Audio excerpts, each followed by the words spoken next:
ጤና ይስጥልኝ ትዕግስቱ አልትንጉስ ነኝ የስነ ልቦና ሕክምና ባለሙያ። እንግዲህ ሰሞኑን እንደምታውቁት አንድ አዲስ በአይነቱ ለየት ያለ እንደው የሪያሊቲ ሾው ይዘት ያለው ፕሮግራም የቴሌቪዥን ፕሮግራም እኔና የስራ ባልደረቦቼ እያዘጋጀን በጣም ደፋ ቀና እያልን ነው።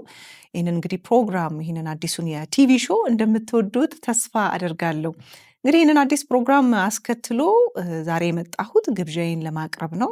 ምክንያቱም ይሄ ፕሮግራም ካለ እናንተ በራሱን ችሎ ፕሮግራም መሆን አይችልም።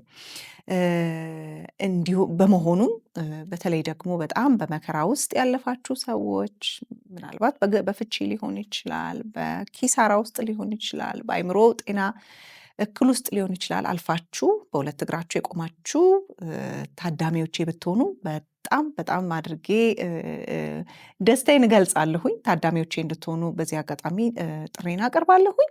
በተመሳሳይ ሁኔታ ደግሞ በእንደዚህ አይነት ችግሮች በፍቺ ሊሆን ይችላል፣ በአእምሮ ጤና ሊሆን ይችላል እየታገላችሁ ያላችሁ ሰዎች ካልና ብቻዬን መሆን አልፈልግም ከኔ ጋር ይሄንን ችግር የሚጋራኝ ሰው እፈልጋለሁ ብላችሁ ደግሞ የምታስቡትና ሀሳባችሁን ደግሞ ለማጋራት ፈቃደኛ የሆናችሁ ሰዎች ደግሞ እንድትገኙ እናንተም በተመሳሳይ ሁኔታ ጥሬን አቀርባለሁ። በአጠቃላይ ፕሮግራሙ ላይ ለመታደም እዚህ በሚታየው ስክሪኑ ላይ በሚታየው በቴሌግራም ዩዘርኔም እንዲሁም ስልክ ቁጥር በመደወል ያለፋችሁ ሰዎችም ሆናችሁ ያለፋችሁ ያላችሁ ሰዎች የ3 ደቂቃ ቮይስ ወይንም የድምፅ መልእክት ብትተውልን እኛ እንግዲህ ተቀብለን እናስተናግዳለን። በእኛ ሾው ላይ በእኛ ፕሮግራም ላይ እንድትታደሙ እድሉን እንሰጣለን፣ በሩን እንከፍታለን። ይህን ፕሮግራም እንደምትወዱት ተስፋ አለን። እኛ በጣም እየደከምን ያለ ነው።